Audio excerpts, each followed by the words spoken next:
Hi guys, today we're going to be talking about something very basic and simple, but a few people have issues with it, and it's totally normal to have an issue like this or have issues understanding how to do something like this. And we're going to be talking about file uploads, basically, and how to upload directly to your storage like Supabase, Xano, or Firebase.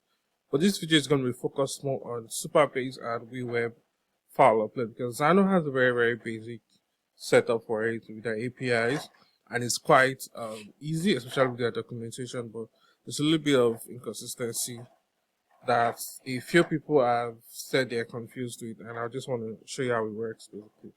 So when you're working with file uploads, yeah, there are two ways to upload the file in WeWeb: one to your backend storage, two to WeWeb storage. So WeWeb storage basically means WeWeb will handle your storage for your files, and it's not always the best thing because WeWeb has limited storage, unlike your backends where you probably have more access to storage like Supabase, where you can get up to 2 gig, 5 gig, 10 gigs, or whatever is the storage limits for that. So I'm just going to do a quick preview of how it works basically. So right here is the preview of how the Supabase one works, but we'll go down to WeWeb first and show you how uploading to WeWeb storage works. And for whatever reason you might want to use WeWeb, if your application is not it's not going to use a lot of space, so you can just fall back to WeWeb and just it works perfectly that way. But if you think you're going to be using something whereby you're going to have a lot of users and a lot of files, you should move your file management or upload to the backend. So right here we're going to be talking about how it works in WeWeb. Yeah. So basically, this is WeWeb's new file upload from the one there are two file uploads actually. There's the depreciated one and there's the new one. You can see this is the depreciated file upload. But we're going to be focusing on the new one right here, and we're going to be testing it out basically. Yeah. So that's that. So first off, how to upload to WeWeb. Yes, where you have your file upload right here. Very simple, very basic to set up. You just click a new on the new workflow and upload file. Simple as that. You just need to select the type of file upload. I'm going to name this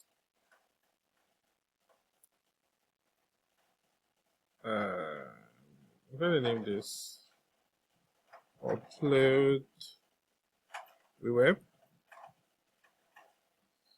so we can see it in this section on how to upload the file. Yeah. So when we do that, yeah, just come in here, have a few works, just upload it. So now you can only select some because I don't have the multiple file upload available, but you can actually edit it to your specification, almost anything, yeah, from your drop zone to your icon. And that's why I like the new file upload. Basically, you have more customization effect over your design and your upload components generally. So these are just ways to customize everything. And if I want to allow multiple file uploads or expose as base64 or as binary or make it required, you do whatever you want to do. So upload type, I'll select multiple files, and when I go back here I can select multiple files right here. And let's look at this. So I just do 2 and 3, and you can see it's 100% and all fully uploaded. So now if you look at your this section right here, you would see where we're setting the value for the elements. Yeah, this is just based off the loading state on how it's showing that, oh yeah, your project is, or your file is properly uploaded. So here is what matters generally. So you can see when your file is uploaded, a URL is generated for you, which is storage, web, whatever basically. This URL, if I copy it down here, I do this to take me down to the image right here, as you can see.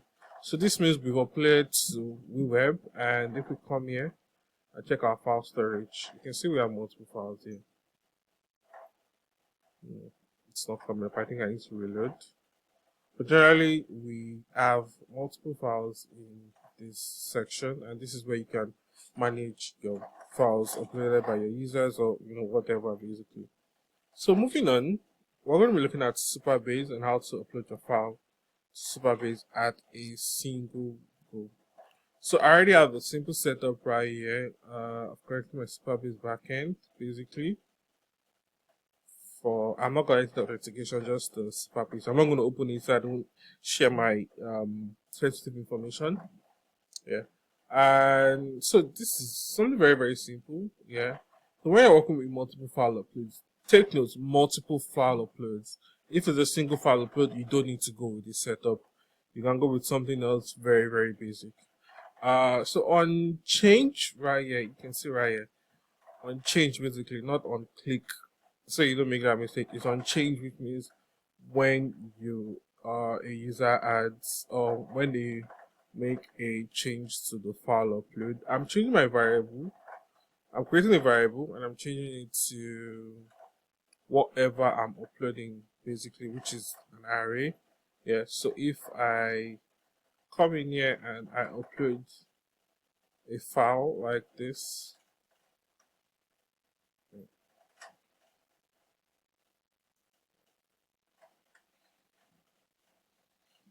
you can say I have 4 files uploaded.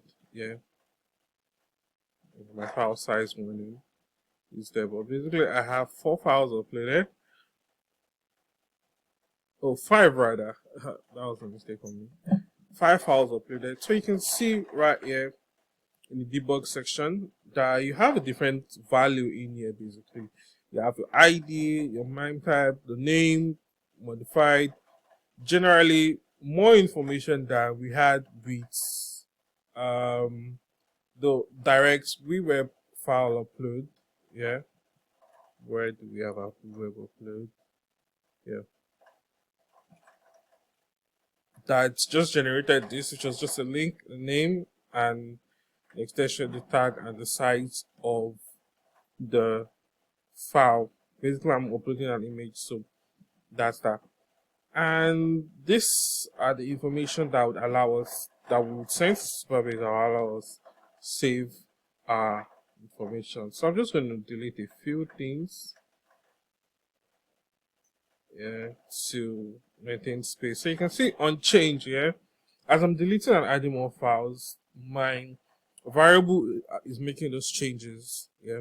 So if you do on click, you won't have that effect of being able to delete, and you generally have issues. So right here I have a button because I didn't, and that thing to notice, do not put your upload action on the upload elements basically, because when they upload, they are clicking to maybe upload the file, they're not clicking to upload directly, or whatever your setup is basically. But for me, ideally, I always have an extra button by the side to run the upload action finally.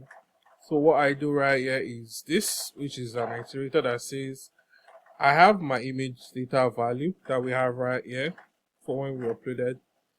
I want to loop, I want to create a loop on each item basically, where I'm running through each item and then I'm just doing a storage upload into my WeWeb buckets, and into my Supabase bucket actually.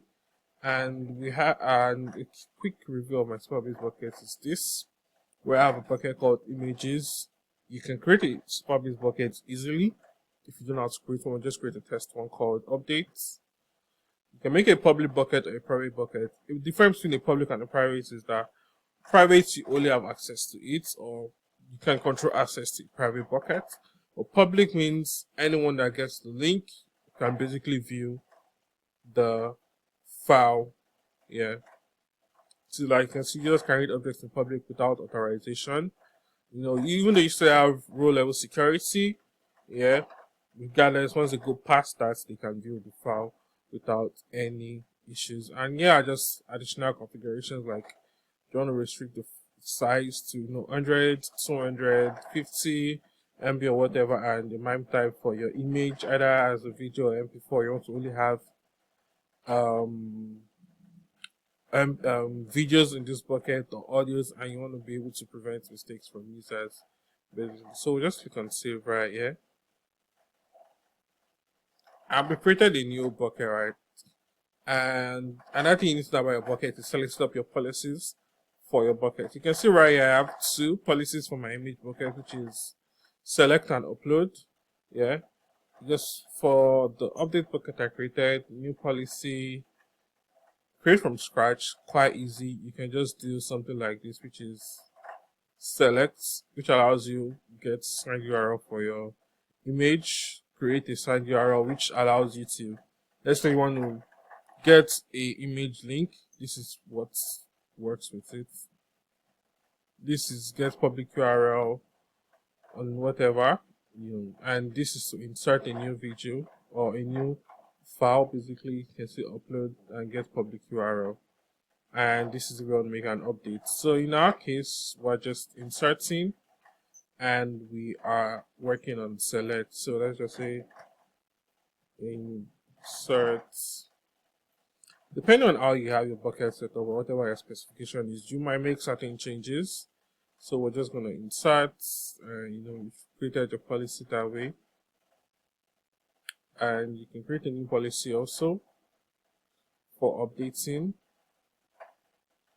No, for rather getting your URL for your images. And you can see right here, you can download a list and whatever comes with it. And I just have it on here.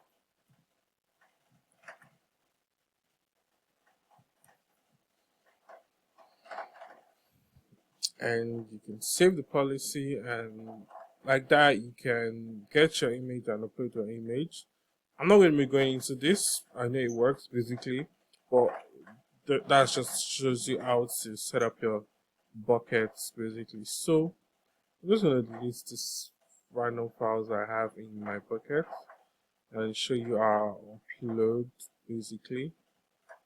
And right here, if we come in here, click on the upload element, look at our debug section, you can see first file went and it was succeeded, second file went, succeeded also. And if we come down to Supabase and reload, we would see we now have two new images right here.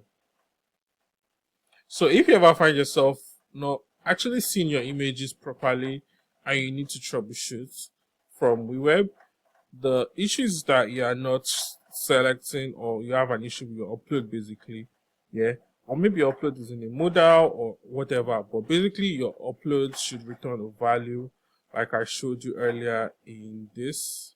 If it doesn't return a value like this, your image won't come out properly in Supabase.